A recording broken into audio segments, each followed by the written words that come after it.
UN General Assembly gathered today to discuss this crisis. Pakistan's Foreign Minister Shah Mahmood Qureshi took to the podium to demand aid to be allowed into Gaza and called for an end to, quote, Israeli aggression.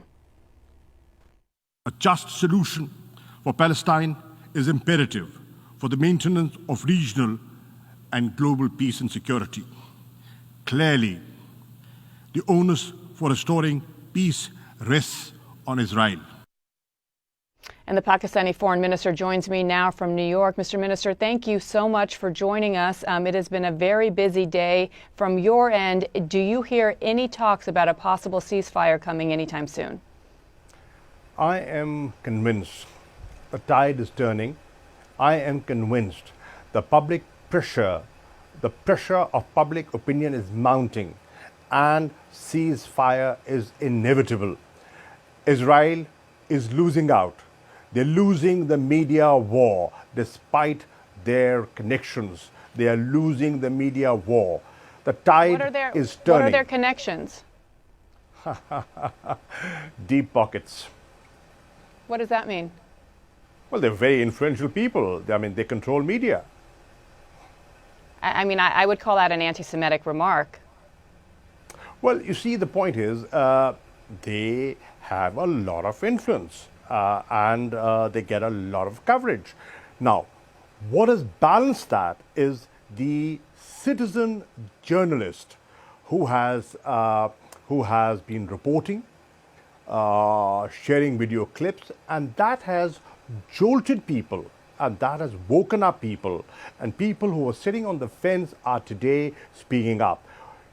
Do you see how in different capitals of the world, in London, in Madrid, in Michigan, Chicago, every place from Sydney to the European capitals, people have come out and saying, put an end to this insanity.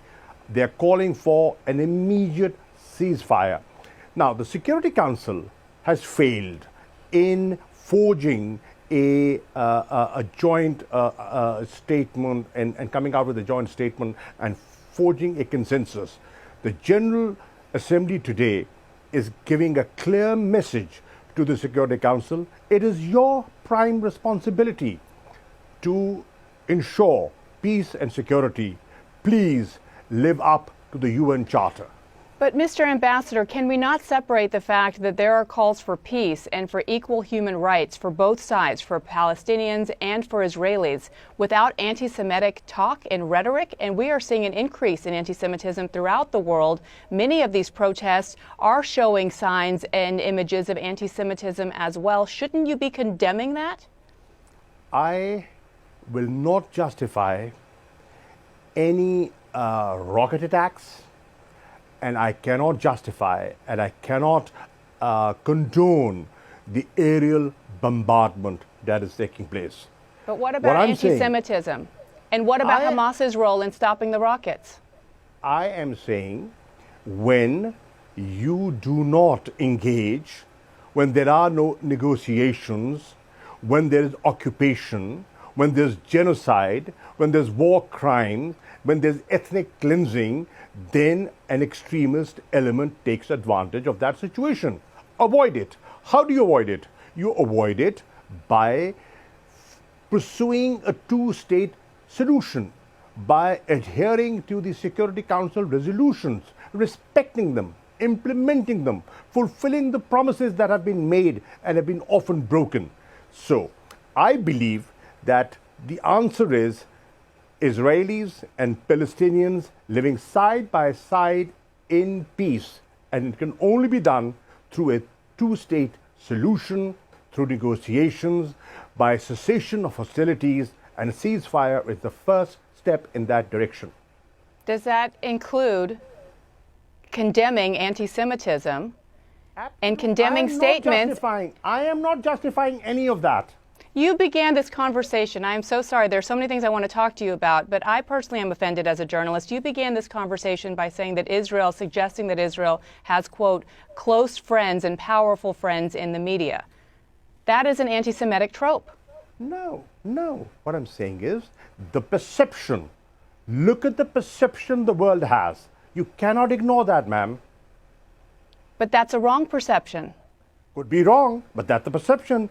Negate it. Well, negate it. By giving a balanced coverage, negate it.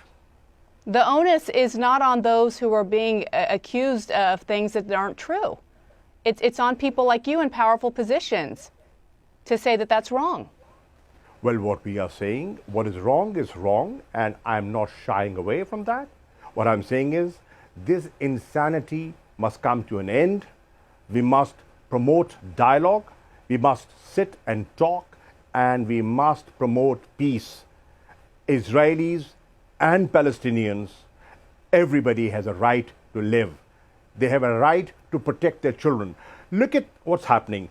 230 innocent people have been killed. More than 50,000 people have been displaced. 50 schools have been bombed. Hospitals have been targeted. Red Cross has been targeted.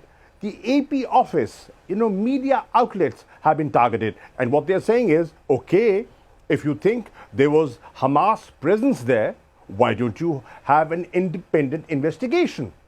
Well, I believe that Israel did provide in some information and shared intelligence with the U.S. But let's go back to the other side, because there are obviously Israeli casualties as well. And I keep bringing this up because if you're going to be an honest broker, then you have to approach something like this objectively. And that doesn't seem to be the place where you're coming from. Well, I am objective, and I would want to be objective. Loss of life, I will not condone. Every life, every human life is important to me. And what about you can agree, we can agree that Palestinian lives and Israeli lives are equally important? They're important, yes, they are. So let me move on to another area, and that is the Uyghurs and the Muslim community there, and some 2 million Uyghurs. Many in the U.S. and many other countries around the world are calling their treatment genocide. And I'm wondering why we're not hearing the same from your government. Well, my government has always spoken with frankness. China is a very good friend of Pakistan. They've stood by us through thick and thin, and we have means of communication, and we use our diplomatic channels. We do not discuss everything in public. But China being your friend aside, and I know China provides a lot of aid, you can't just turn a blind eye to human rights abuses in one country. Nobody when we've is. spent. Nobody So is something being? Are there discussions behind the scenes? Is your Prime Minister, Prime Minister Khan? Ma'am, there's always a way of doing things, and we are not oblivious of our responsibilities. So what needs to be done then? To the Uyghur community around the world that is listening to you spend a lot of time talk about human rights in Gaza, question about their same legitimacy to human rights as well.